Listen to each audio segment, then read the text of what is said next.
রাব্বানা আতিনা ফিদ দুনিয়া কেন পড়ব? রাসূল সাল্লাল্লাহু আলাইহি ওয়াসাল্লাম এর সময়ের ঘটনা। একজন যুবক ছিলেন স্বাস্থ্যবান। হঠাৎ তিনি অসুস্থ হয়ে পড়লেন। অসুখে তার স্বাস্থ্য ভেঙে পড়ল। তাকে দেখলে মনে হতো যে কোনো সময় মারা যাবেন। খবর পেয়ে রাসূল সাল্লাল্লাহু আলাইহি ওয়াসাল্লাম তাকে দেখতে এলেন। রাসূলও তাকে দেখে অবাক। জানতে চাইলেন, তোমার তো এমন হওয়ার কথা নয়, কি করে অবস্থা হলো? তুমি কি আল্লাহর কাছে বিশেষ কোনো দোয়া করেছ?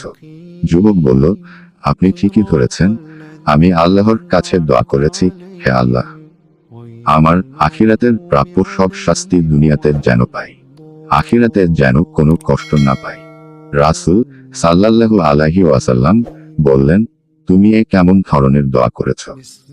তোমার এই দোয়া করা ঠিক হয়নি, কারণ আখিরাতের শাস্তি দুনিয়ায় ভোগ করার সাধ্য কোনো মানুষের নেই। তুমি কেন সহজ দোয়া করছো না? এই বলে রাসূল সাল্লাল্লাহু আলাইহি ওয়াসাল্লাম দোয়া তাকে শিখিয়ে দিলেন, রাব্বানা আতিনা ফিদ দুনিয়া হাসানাতাও ওয়া ফিল আখিরাতি হাসানাও ওয়া কিনা আযাবান্নার।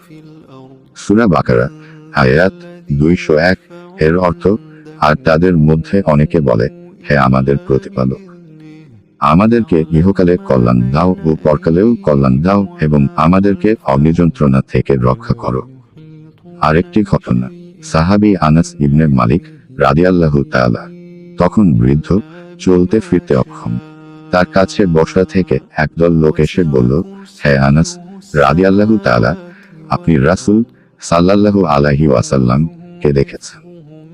আপনার মতো সৌভাগ্যবান মানুষের কাছ থেকে শুধু দোয়া নিতে আমরা বসরা থেকে এসেছি, আমাদের জন্য দোয়া করুন।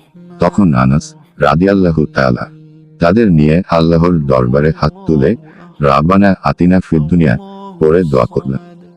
বসরার লোকেরা বলল, আরো কিছু দোয়া করুন। আনাস রাদিয়াল্লাহু তাআলা আবারও এই দোয়া করলেন। আনাস রাদিয়াল্লাহু তাআলা কয়েকবার এ দোয়া করলেন। আনাস রাদিয়াল্লাহু তাআলা তাদের বললেন, আমি শ্রেষ্ঠতম দোয়াটি করেছি। যদি এই একটি দোয়া কবুল হয়, তবে তোমাদের অন্য যা কিছু প্রয়োজন সবই এর বরকতে পূরণ হয়ে যাবে। এই দোয়া শুরু হয়েছে রাব্বানা দিয়ে। দোয়ায় 3টি অংশ আছে। 1. দুনিয়ার কল্যাণ, 2. আখিরাতের কল্যাণ এবং 3. জাহান্নামের আগুন থেকে মুক্তি। মহান আল্লাহর থেকে প্রত্যাখ্যাত হওয়ার ভয়ে থাকতে হবে, আবার তিনি আমাদের চাওয়াগুলো কবুল করবেন এই আশাবাদ থাকতে হবে। দুনিয়া ও আখিরাতের কল্যাণ কামনা করতে হবে, জান্নাত পাওয়ার আশা করতে হবে, ঠিক তেমনি জাহান্নামের আগুনের ভয় সতর্ক থাকতে হবে। এই বিষয়গুলো অত্যন্ত সুন্দরভাবে এই দোয়ায় আছে, তাই এর দোয়া এত সুন্দর ও গুরুত্বপূর্ণ।